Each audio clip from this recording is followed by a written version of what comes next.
pas dit, il n'a pas dit, non, non, que tu coulerais,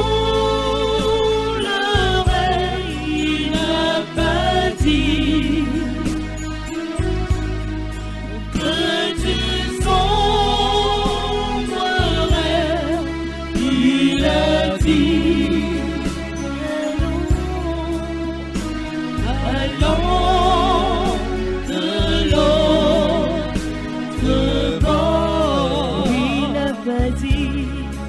Il n'a pas dit que tu coulerais, il n'a pas dit que tu sombrerais, il a dit. Allons de l'autre bord. Il n'a pas dit que tu coulerais. Il n'a pas dit que tu sombrerais. Il a dit. Allons de l'autre bord. Il n'a pas dit. Il n'a pas dit que tu coulerais, il n'a pas dit que tu sombrerais, il a dit. Allons de l'autre bord. Je voudrais vous parler d'un thème très simple, c'est-à-dire vous développer un thème très simple. Ce qui nous rassemble ici, c'est la foi, le thème de la foi. On passerait des jours, je dirais des années, à parler de la foi, on ne finirait pas. Parce que la question de la foi est une question trop large. La foi, c'est tout l'homme. Vous êtes d'accord avec moi qu'un arbre ne peut pas croire, un animal ne peut pas croire. On aurait beau apprivoiser un chien pour faire du cirque, il ne peut pas croire. Croire, c'est le propre de l'homme. Si tu ne crois pas, tu ne peux pas vivre. Un homme doit croire. C'est une question primaire, c'est-à-dire une question purement sociale. Dans nos rapports, mari-femme, il faut croire. La femme de maison, nos filles de maison qui nous envoient à manger, si tu ne crois pas, tu ne mangeras pas. Donc croire, c'est une activité à laquelle l'homme est condamné. Sinon, tu ne peux pas vivre. Pour qu'un homme s'allie à une femme, il faut au moins croire. Ça, c'est la foi naturelle. La foi qui n'a aucun mérite. C'est la foi que Dieu a départie en chacun de nous avec une mesure. C'est pourquoi généralement quand on demande à un chrétien, est-ce que tu as la foi? Il s'empresse pour dire, j'ai la foi. Ce n'est pas de cette foi que je voudrais te parler. Parce que cette foi-là n'a aucun mérite dans l'agir de Dieu, dans la manifestation de Dieu, dans la situation que tu vis, dans la situation que tu traverses. Je veux te parler de la foi surnaturelle. De la foi qui, lorsqu'elle est manifestée, provoque obligatoirement quelque chose chez Dieu. Je veux te parler de la foi qui fait que lorsqu'elle est manifestée chez un individu, lorsqu'elle est manifestée chez un chrétien, le royaume céleste est en ébullition. Je veux te parler de la foi qui met en marche le moteur de Dieu. Je veux te parler de la foi qui touche Dieu. La foi qui fait que parmi une multitude, Dieu va s'arrêter pour dire sur son trône céleste, qui m'a touché? L'évangile de Marc nous parle d'une femme qui était atteinte d'un mal. Et cette femme avait visité des médecins. La Bible nous déclare que cette femme avait épuisé toutes ses économies chez ces médecins-là. La Bible nous dit que cette femme avait entendu parler de Jésus. Et cette femme a dit, c'est vrai que aujourd'hui je suis dans la désolation parce que les hommes ont déjà manifesté leur science et cette science-là n'a rien donné vis-à-vis de ma santé. Mais j'ai entendu parler d'un homme qui s'appelle Jésus. Je sais que si je parviens, ne serait-ce qu'à toucher sa robe, je serai guéri. Parmi une multitude de personnes qui pressaient Jésus, cette femme va parvenir à toucher la robe de Jésus et Jésus va dire, parmi plusieurs personnes qui le pressaient, il va poser la question à ses apôtres, qui m'a touché? Ces apôtres ne vont pas comprendre. Parce qu'il y a plusieurs personnes qui pressaient Jésus. Les gens touchaient Jésus. Mais Jésus s'arrête pour dire, qui m'a touché? Les apôtres disent, Rabbi, nous ne comprenons pas. Tout le monde te presse. Tout le monde te touche. Comment peux-tu dire, qui m'a touché? Il dit, il y a quelqu'un qui m'a touché. Qui m'a touché? C'est de cette foi-là que je vais te parler. La foi qui fait que parmi 1000 personnes, tu parviendras, parce que tu possèdes cette foi, à toucher Dieu.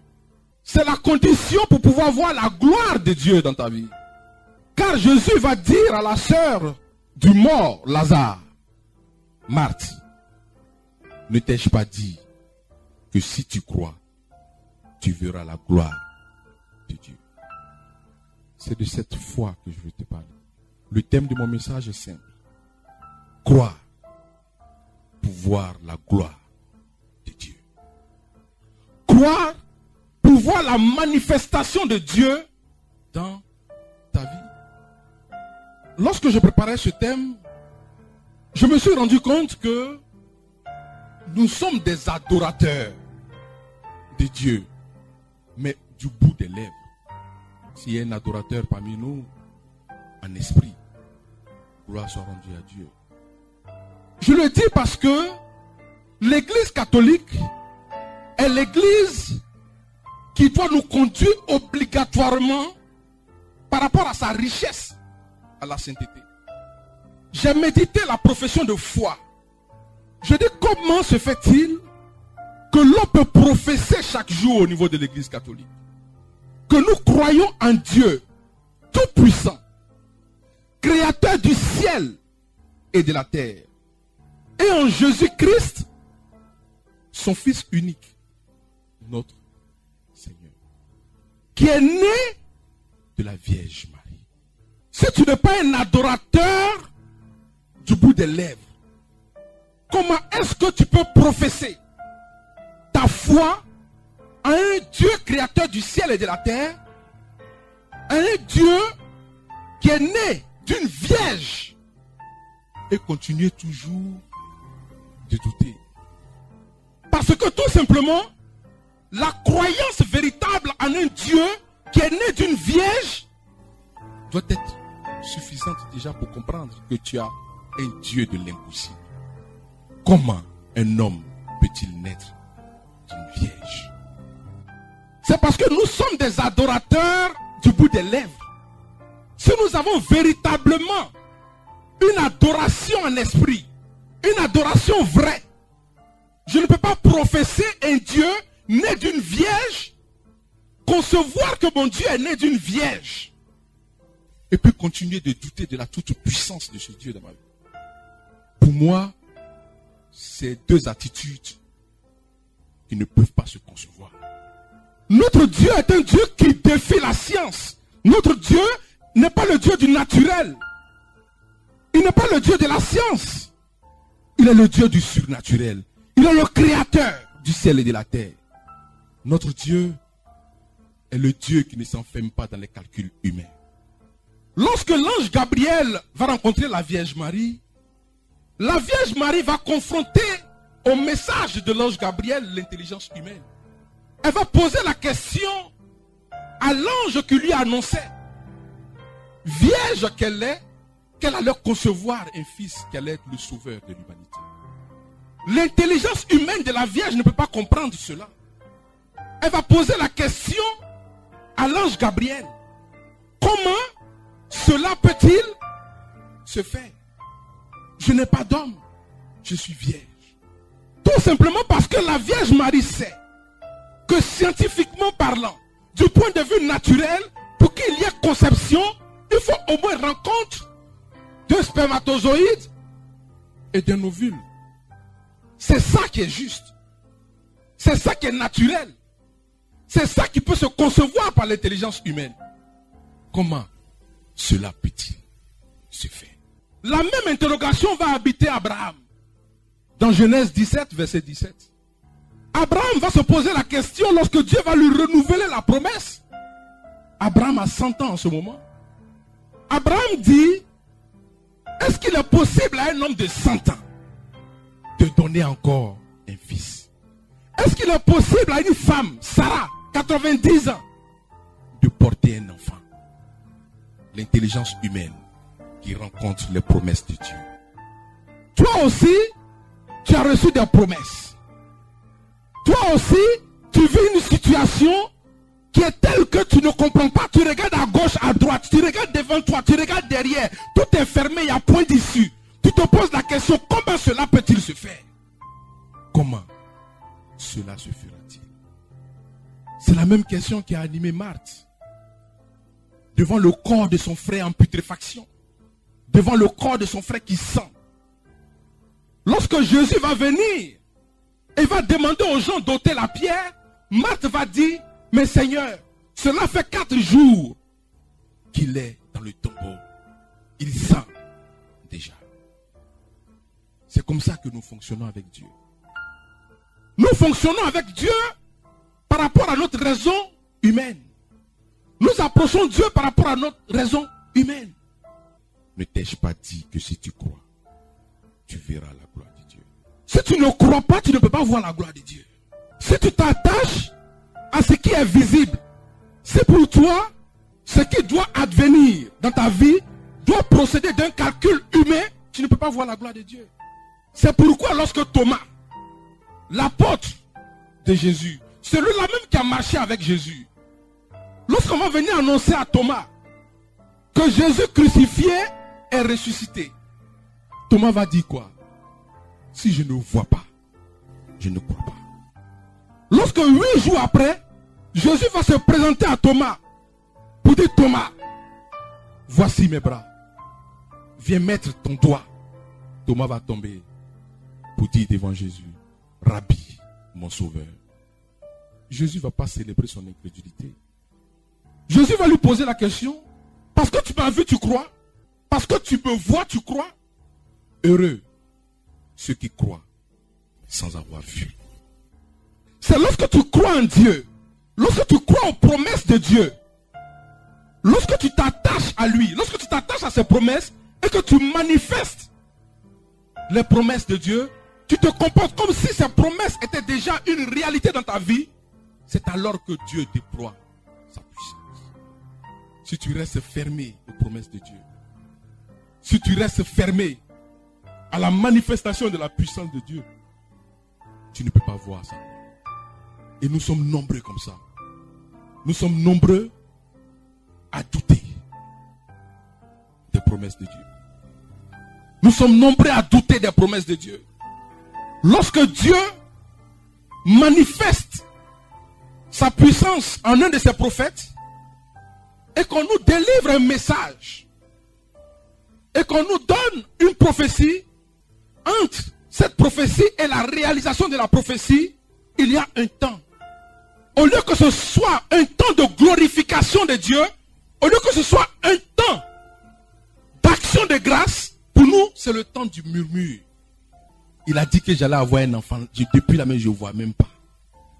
Il a dit que l'homme là, c'était mon mari. C'est maintenant même mes frappes. Le temps des murmures. Ce sera un message pratique pour que tu comprennes une réalité simple. Je suis désolé de le dire, mais notre Dieu, c'est un Dieu qui aime qu'on le prenne au mot. Il aime qu'on croie tout bêtement à ses paroles. Il n'y a pas d'intelligence à mettre dans les promesses de Dieu. Nous allons prendre nos Bibles et je vais vous lire un passage, le livre des Nombres 13. Je vais à partir de la promesse que Dieu avait faite à Abraham de donner une terre à ses descendants, une terre où ruisselle le lait et le miel. Je vais vous montrer par la grâce de Dieu que lorsqu'on ne croit pas à la parole de Dieu, on ne peut pas voir sa gloire. Qu'est-ce qui s'est passé pour cette histoire? Nous savons tous que le peuple hébreu était en esclavage en Égypte. Dieu, par sa main puissante, a utilisé donc Moïse pour faire sortir le peuple de l'esclavage égyptien. Et le peuple israélien est en marche sur les instructions de Dieu par Moïse vers la terre promise. Ils sont à l'approche de Canaan. Et qu'est-ce que Dieu va demander à Moïse? Dieu demande à Moïse, envoie 12 espions pour explorer la terre que je vais vous donner en héritage. Depuis la promesse que j'ai faite à vos pères.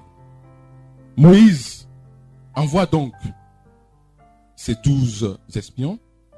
Et les 12 espions vont, explorent donc Canaan et reviennent pour rendre compte. C'est cela que je voudrais qu'on partage ensemble. Ils viennent rendre compte à Moïse, à Aaron et à toute la communauté. Nombre 13, verset 27. Voici ce qu'ils racontèrent. Nous sommes entrés au pays où tu nous avais envoyés. C'est véritablement un pays où ruisselle le lait et le miel. En voici les fruits. Ils vont ajouter un mais.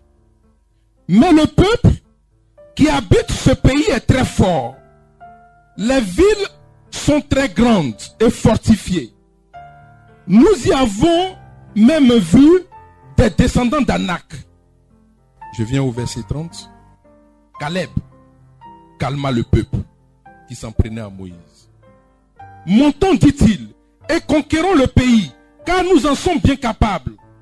Mais les hommes qui étaient montés avec lui répliquèrent, nous ne pouvons attaquer ce peuple, car il est trop fort pour nous. Et ils se mirent à décrier le pays qu'ils avaient visité. Ils dirent aux Israélites, le pays que nous avons exploré est un pays qui dévore ses habitants. Les hommes qui l'habitent sont de très grande taille. Et nous y avons vu même des géants. À côté d'eux, nous avions l'impression d'être des sauterelles. Et c'est ainsi qu'ils nous voyaient. Amen. Dieu a fait une promesse depuis Abraham. Que je donnerai à ta postérité une terre où ruisselle le lait et le miel. Nous faisons la représentation que cette terre, pour nous, représente toutes les promesses, toutes les bénédictions que Dieu donne dans notre vie. Les explorateurs sont partis. Effectivement, ils ont constaté que Dieu n'a pas menti. Que sur cette terre, il ruisselle effectivement le lait et le miel. Mais contrairement à Caleb et à Josué, ils vont ajouter un mais. Ils vont dire, mais il y a des géants. Mais nous ne pouvons pas. C'est comme ça que nous aussi nous ajoutons des mais à nos bénédictions. Mais comment je vais faire? Dans ma famille, il n'y a personne. Je regarde devant, je regarde, il n'y a personne. On dit non, je vais avoir. Comment je vais faire? Eh Dieu, toi aussi, il faut me dire la vérité un jour. Comment je vais faire? Le mais que tu ajoutes est un mais de trop. Dieu n'aime pas que ses enfants doutent de sa parole. Depuis Abraham, il a dit, je vais vous donner cette terre. Toutes les bénédictions qui sont contenues dans la Bible. Pour dire que si tu crois en la parole de Dieu, tu ne seras jamais parmi les derniers. Tu seras toujours à la tête c'est une promesse pour toi. Ce Dieu en qui tu crois, si ce n'est pas une croyance du bout des lèvres, tu dois comprendre tout simplement qu'il a payé le prix pour toi. Tout ce qu'il te demande, c'est de croire. C'est d'avoir la foi. C'est d'arrêter de murmurer. C'est d'arrêter de mettre des blocages dans la manifestation de Dieu dans ta vie. Parce qu'à chaque fois que tu doutes de la promesse qu'il a déposée dans ta vie, tu n'es pas véritablement dans la foi que ce Dieu-là est tout puissant. C'est pourquoi il va dire que ce peuple m'honore du bout des lèvres. Mais l'heure viendra, et l'heure est déjà venue, où il y aura des adorateurs en esprit et en vérité. Dieu peut pardonner beaucoup de choses d'un homme.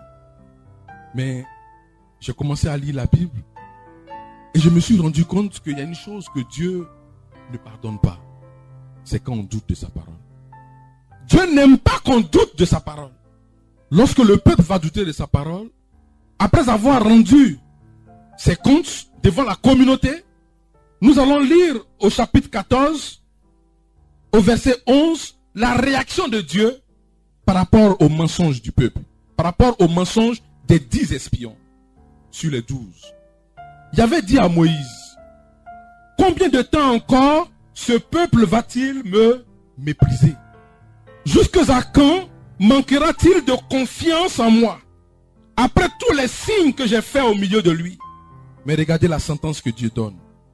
Je veux le frapper de la peste et l'exterminer. Lorsque tu doutes de la parole de Dieu, c'est ça qui peut t'arriver. Dieu n'aime pas qu'on doute de sa parole. Il dit jusqu'à quand ce peuple va-t-il me mépriser? Jusqu'à quand tu vas toujours continuer de mépriser Dieu? Parce que lorsque tu ne crois pas, lorsque tu mets en doute la parole de Dieu, tu le méprises. Parce que tu n'as pas la foi à sa toute puissance. Tu limites la main de Dieu à la science. Tu vas à l'hôpital, on te dit que tu ne peux pas concevoir. Pour toi, c'est terminé. Quel que soit ce que l'homme de Dieu dit sur ta vie pour dire que tu vas concevoir, tu mets en doute la parole de Dieu. Parce que pour toi, la médecine a parlé. Si tu n'as pas la foi que ton Dieu est un Dieu tout puissant, tu ne peux pas voir sa gloire. Et Dieu va sanctionner durement ce peuple. Les Israélites qui n'ont pas cru à la parole de Dieu, Dieu va les sanctionner durement. Abraham va pardonner Dieu. Abraham va demander à Dieu de ne pas sanctionner ce peuple. Mais la réponse de Dieu est implacable. Moïse, je voulais dire, au verset 20 du chapitre 14, Yahvé répondit. Il dit, comme tu l'as demandé, je pardonne. Il dit cela à Moïse. Mais aussi vrai que je suis vivant et que la gloire de Yahvé remplit la terre entière, malheur à tous ces hommes. Car ils ont vu ma gloire et mes signes. Ils ont vu ce que j'ai fait en Égypte et dans le désert. Et malgré cela, ils m'ont mis à l'épreuve plus de 10 fois et ne m'ont pas écouté. C'est pourquoi ils ne verront pas le pays que j'ai promis à leur père par serment. Aucun de ceux qui me méprisent ne le verra. C'est pour nous dire tout simplement que toutes les promesses que Dieu a déposées dans notre vie, pour que nous puissions les avoir, pour que nous puissions les posséder, il faut croire. Nous n'avons pas des personnes pour nous parler tous les jours, pour nous dire, comme Moïse l'a révélé au peuple, mais en réalité, lorsque tu doutes de la parole, des promesses que Dieu a déposées dans ta vie, tous les jours, Dieu dit, jusqu'à quand X ou Y me méprise. Parce qu'il doute, il ne verra pas cette gloire. Il ne rentrera pas dans Canaan. Toutes les fois où Dieu dépose une promesse dans ta vie, si tu continues de douter, tu ne verras pas la gloire de Dieu. Tu ne verras pas la manifestation de la même puissance de Dieu dans ta vie. C'est pourquoi Dieu a exclu tous ceux qui ont méprisé sa parole. Tous ceux-là ne sont pas rentrés dans Canaan.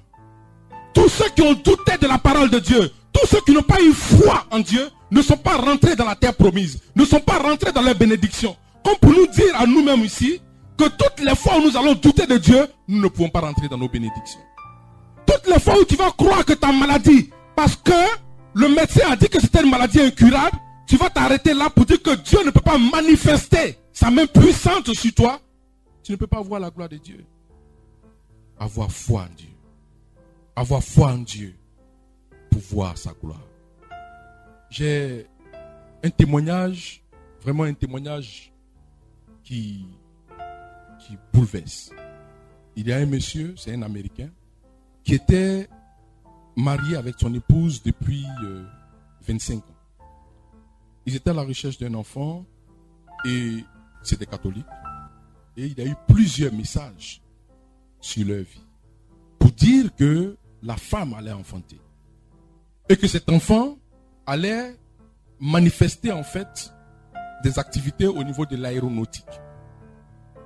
25 ans sans enfant. Et à chaque fois, plusieurs hommes de Dieu ont donné encore cette parole, cette même parole.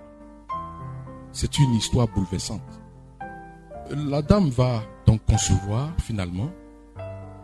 Et lorsqu'elle a conçu, ils étaient donc, je crois, j'espère que ma mémoire est bonne, c'était dans le Massachusetts. Et il y a un pasteur, enfin un charismatique qui va venir pour dire, votre femme est enceinte et que l'enfant qui va naître, il faudra l'appeler Isaac. Parce qu'il y a longtemps que vous attendez cet enfant et c'est l'heure, c'est le moment de Dieu. Le monsieur ne le connaissait pas. C'est celui qui raconte, c'est le père qui raconte l'histoire. Effectivement, la femme, la grossesse évolue bien, la femme accouche. Et au moment où ils sont à la clinique, qu'est-ce qui va se passer? Les médecins vont venir dire au mari, parce que nous pouvons informer la femme, que votre fils est atteint d'une grave maladie et qu'il lui faut donc un suivi médical. Et vraiment, c'est sûr que vraiment c'est difficile. Ils vont prendre l'enfant, l'amener aux urgences. Dans les 5 jours de l'accouchement. En étant à l'hôpital, les médecins viennent dire au mari, toujours la femme ne sait pas. Quand elle demande, on dit non, ça évolue bien. L'enfant tombe dans le coma. 12 heures de coma et l'enfant décède. Ils informent le mari pour lui dire que l'enfant est décédé. Je dis bien une histoire bouleversante. L'enfant est décédé. Le mari dit que l'enfant ne peut pas mourir. On dit, monsieur, malheureusement, l'enfant est mort. Il dit, laissez mon fils là où il se trouve. J'arrive. Il ne donne aucune information à sa femme. Et il va dans une église où le Saint-Sacrement est exposé. Et qu'est-ce qu'il fait? Il se met devant le Saint-Sacrement alors qu'il y a des fidèles qui étaient en adoration. Vous savez, quand tu as ton problème, tu t'en fous du monde. Il dit, Jésus, je sais que tu es là. Si les gens pensent que c'est un pain blanc qui est là, c'est leur problème. Mais moi, je sais que tu es là. La Bible déclare que tu n'as pas changé. La Bible me révèle qu'il y a un homme qui s'appelle Lazare, qui pourrissait dans le tombeau, et 4 jours après, toi Jésus, tu l'as ramené à la vie. La Bible déclare qu'il y a une veuve de Naïn qui partait enterrer son fils. Et toi Jésus, tu les as rencontrés, tu as redonné la vie au fils de la veuve de Naïn. Il y a un homme qui s'appelle Jaïus, qui avait sa fille qui était déclarée morte. Tu lui as redonné la vie. Jésus, tu es là, tu n'as pas changé. Aujourd'hui, c'est mon tour. Tu dois manifester ta puissance dans ma vie. Parce que je crois. Les médecins ont dit que mon fils est mort. Mais moi, je sais que toi, Jésus, tu es capable de lui donner la vie. Les gens étaient là, ils le regardaient. On dit, monsieur là, c'est un démon ou quoi? Et qu'est-ce qu'il va faire? Il dit qu'il va entendre comme dans ses oreilles, je suis bien là, allons-y, je vais ressusciter ton fils. Et il dit, devant les gens étaient là, il dit, allons-y donc. Et il sort. Et il était en voiture. Et qu'est-ce qu'il fait? Il ouvre l'autre partie de la portière. Il dit, Jésus, il faut monter. Et c'est comme s'il entend que je suis déjà monté. Il dit, tu es bien assis? Il dit oui. Il ferme la porte. Histoire réelle. Histoire réelle. Il ferme la porte. Il prend la voiture. Et il s'en va. Et en allant, qu'est-ce qui se passe? Il entend encore, attends-moi. Il y a quelqu'un qui est là qui souffre. Je viens lui donner la vie et on continue. Je vais ressusciter ta fille. Et il freine. Il sort, il ouvre la porte. Bon, descends, va le guérir et puis revient. Le monsieur sort, Jésus. Il dit c'est la maison. Vous savez, en Europe, en Occident, c'est bien immatriculé. Et c'est comme si la personne c'est réel. Il va et puis il revient. Tu as fini? Il dit j'ai fini. Il dit il entendait ça, authentique. Il monte, il arrive à l'hôpital. Les gens à l'hôpital viennent, ils le voient. Il dit quittez le couloir. Quittez le couloir. Vous avez fini votre action. Mon Dieu est là. Mon Dieu va me donner mon fils. On dit mais c'est qui ça? Et les gens l'ont attrapé, pensaient que c'était un fou. Il dit non. Et finalement le directeur de l'hôpital a dit laissez-le. Et il est rentré dans la salle où son fils était. Et il a entendu une voix. Comme si c'était au niveau de l'action. Vous savez, quand Jésus devait ressusciter la fille de Jaïr, il a dit, faites sortir tout le monde. Il a dit au médecin, sortez. Les gens avaient peur, ils ne voyaient personne. Il dit, non, je suis avec Jésus. Il dit, non, sortez. Le monsieur sort. Et il ferme la porte. Et il était là devant son fils. Et il entend, l'enfant commence. Son cœur commence à battre. L'enfant commence à respirer. L'enfant revient à la vie. L'enfant revient à la vie. Et le monsieur ne croit pas. Et il commence à chanter. Et il sort son fils dans sa main. Les médecins sont là. Et les médecins regardent l'enfant en train de respirer. Ils disent ce n'est pas possible. Oh my God. C'était aux États-Unis. Oh my God. C'est pas possible. Il dit oui, c'est possible. Et pour vérifier une chose, il va prendre l'enfant, remettre l'enfant à sa mère. Et ils vont rentrer le même jour. Mais il va vérifier une chose. La maison devant laquelle il avait garé. Il rentre. Il tape. Parce qu'il veut comprendre. Il dit, excusez-moi. Il y a un malade ici. On dit, oui, il y avait un malade. Mais il est guéri. Il avait une leucémie. Mais il est guéri. Vous voyez la main puissante de Dieu. Ce monsieur n'a pas cru au diagnostic des hommes. Ce monsieur a cru à la toute puissance de Dieu. Ton mariage bat de l'aile. On dit non, il y a Salif qui donne cola ou bien je ne sais pas quoi. Tu vas là. Et puis tu viens à l'église. Tu es rosicrucien, franc-maçon. Tu viens à l'église. Tu pries Dieu pour avoir quel résultat? Pour que tu saches que quel est le Dieu qui a eu sa main puissante manifestée dans ta vie. Parce que notre Dieu, c'est un Dieu qui ne partage pas sa gloire. J'ai lu cette histoire, c'est une histoire merveilleuse. Quand Dieu a parlé sur ta vie, ce n'est pas un homme qui a parlé sur ta vie. Dans Ésaïe 55 au verset 10, il dit, mes paroles ne retournent pas à moi sans avoir accompli ce pourquoi elles ont été dites. Ce que Dieu a posé sur ta vie comme promesse, ce que Dieu a déposé sur ta vie comme bénédiction, si tu ne crois pas, si tu continues toujours de murmurer, il va dire, tu ne rentreras pas dans Cana. Tu n'attraperas pas cette bénédiction. Il faut croire en Dieu. Il faut croire en tout ce qu'il dit. Vous allez remarquer toutes les fois que lorsque Dieu nous donne des paroles de connaissance, des prophéties, des bénédictions, c'est maintenant que les difficultés commencent. Mais il n'y a pas de foi sans épreuve.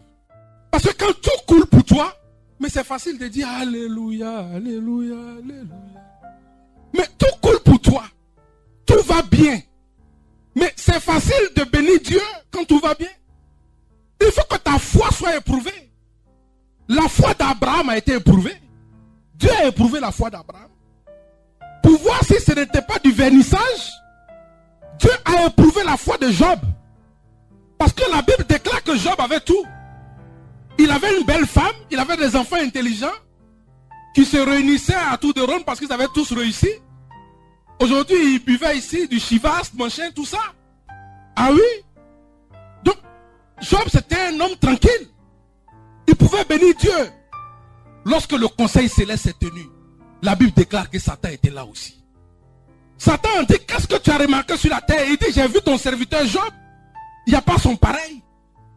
Mais Satan dit à Dieu, mais est-ce que ça peut être autrement? Il a tout. Il faut le frapper un peu, tu vas voir s'il va continuer de te bénir. Dieu dit, je permets que tu le frappes, mais ne touche pas à sa vie. Job est resté fidèle.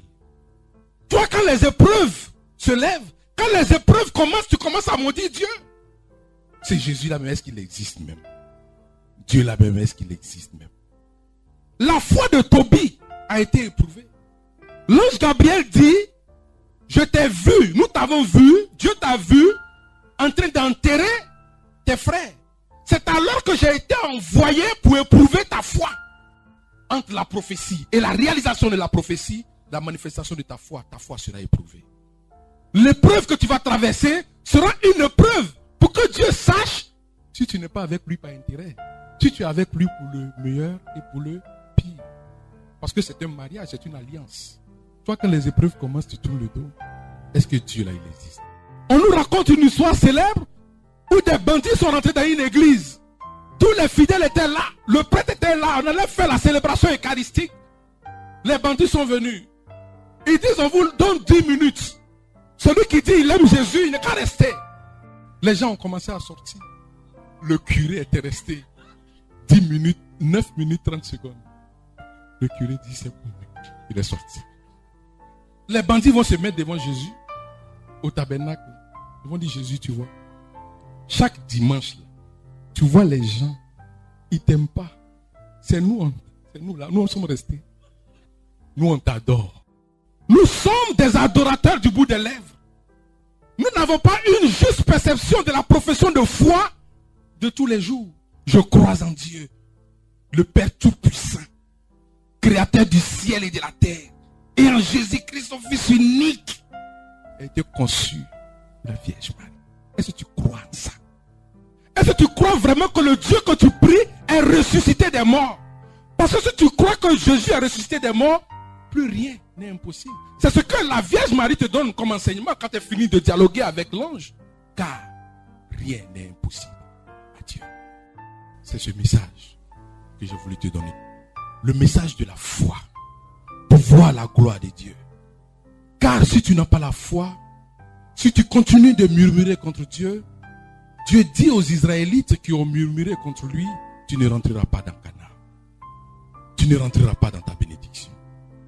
Il dit, je vais vous prendre au mot. C'est ce qu'il a mis dans la Bible. Sur les Israélites. Il dit, je vais vous prendre au mot. Je vais vous traiter selon vos murmures. Crois véritablement que lorsque nous sommes en Dieu, les forces des ténèbres ne peuvent plus rien contre nous. Ne pas croire à ça du bout des lèvres. Pour fuir après. Lorsque tu vois un franc-maçon, un Jésus-Christien ou bien un Maïkari en train de faire ses incantations, tu fuis. C'est quelle manifestation de là? Je voudrais vous raconter une histoire qui me concerne. Il y a 2 semaines, j'étais au Sénégal. Mais avant d'y aller, j'ai interrogé Dieu pour savoir s'il allait me ramener dans ma fraternité. Vous voyez, c'est un avion quand même on prend. C'est en haut. Ou bien. Et je lui ai dit de me donner un signe. Et le signe que Dieu va me donner, je dors et je vois, je suis en train de prêcher devant l'assemblée. Je dis, c'est que je vais partir pour revenir. C'est ça. Je dis, c'est né. Je dis, que je vais partir pour revenir. J'arrive, j'ai fini de faire le travail. Je dis, non, je vais voir l'île de Gorée. C'est une île. Il faut prendre un bateau. C'était le 19 août. 4 jours après la célébration de l'Assomption. La fête de ma mère. Je dis, ok. Donc, on prend le bateau. Et le matin, il avait plu. 20 minutes entre Dakar et l'île de Gorée. Pour accoster, c'est la mer. Et vous savez, la mer ne se mélange pas avec les autres eaux. Et il a plu. Donc, il y a eu une montée. Frère, il faut avoir la foi. Et donc, nous sommes assis. Et on va accoster. Je vois le bateau. Tout le monde. Le bateau commence à dandiner. Je vous dis la vérité. C'est-à-dire le bateau, c'est vrai que ça vient comme ça. Ça repart comme ça. c'est qu'elle avait ça. L'Ivoirien, il a dit non, il ne faut pas crier. Il y a les Sénégalais quand même qui sont là. Mais mes frères sénégalais, eux, ils commencent à crier. J'ai dit, ah, c'est que ce n'est pas habituel. Ou bien, parce que si c'est une question d'habitude, ils sont, tu vois, ils sont calmes. Mais là, les femmes commencent. Aïe, qu'elle a fait. C'est quoi ça? J'étais là.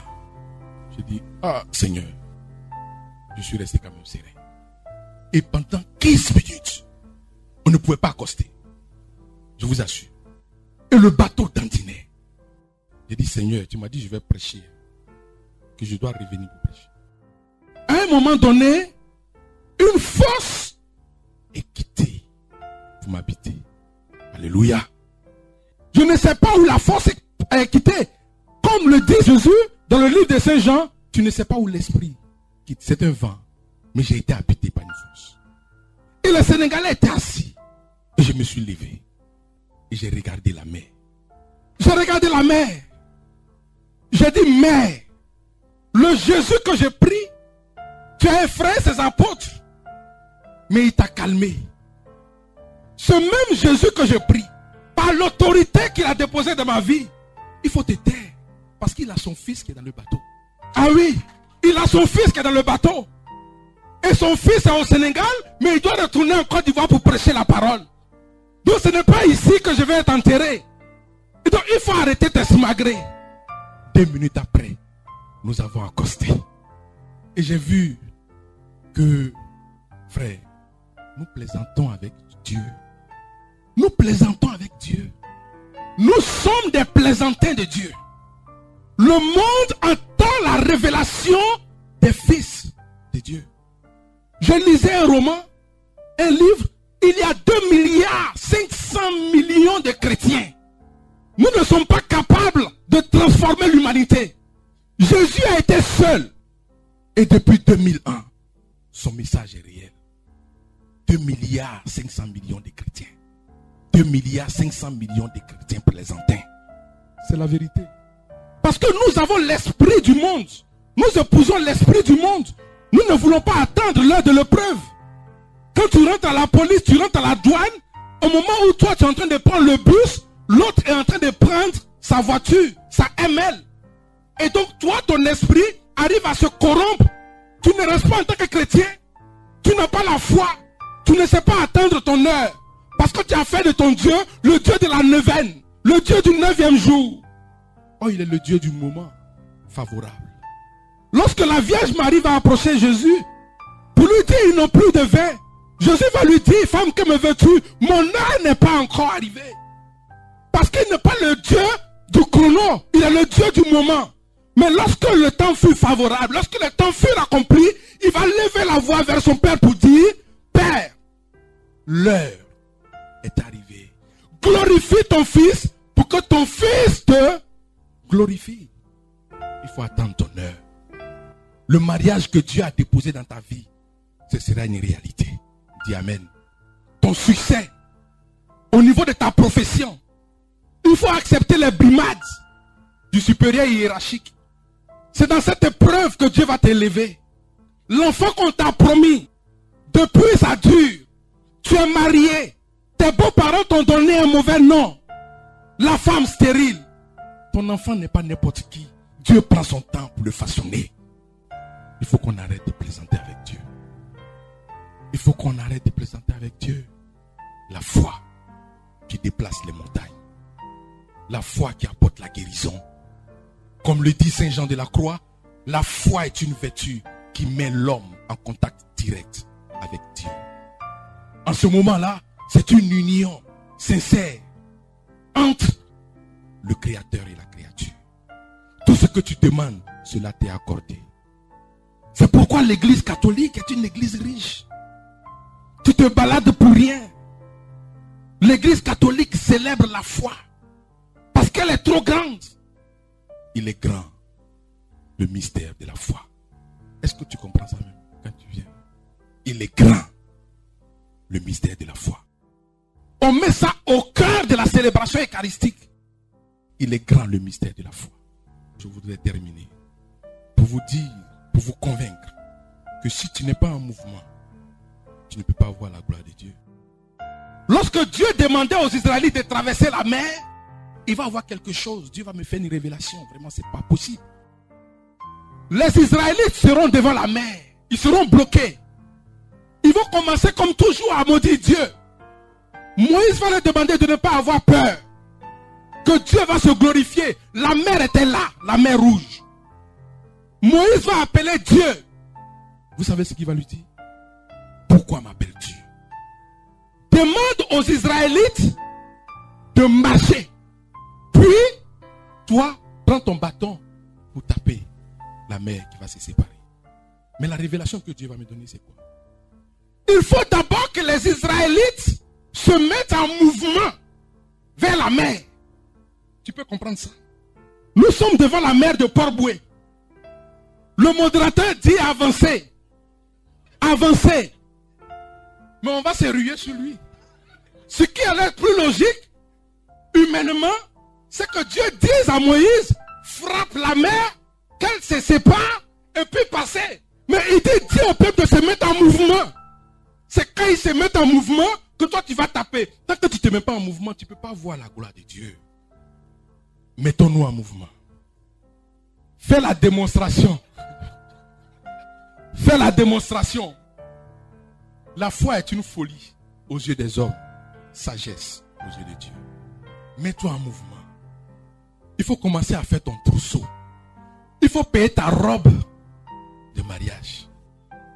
Il faut payer ta robe de mariage. J'ai une tante qui m'a fait un témoignage. Elle était à Paris. Elle ne connaissait pas d'homme.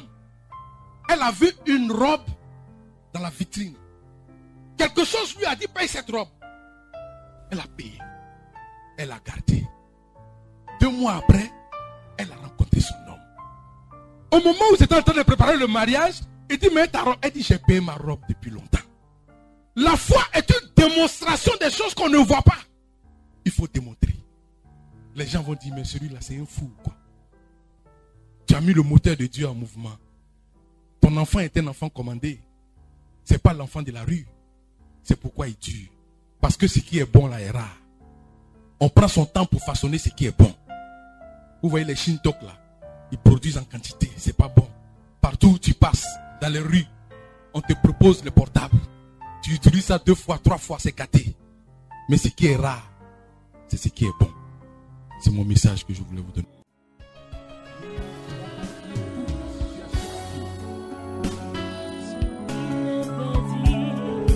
Il n'a pas dit que tu souleverais. Il n'a pas dit que tu sombrerais. Il a dit allons.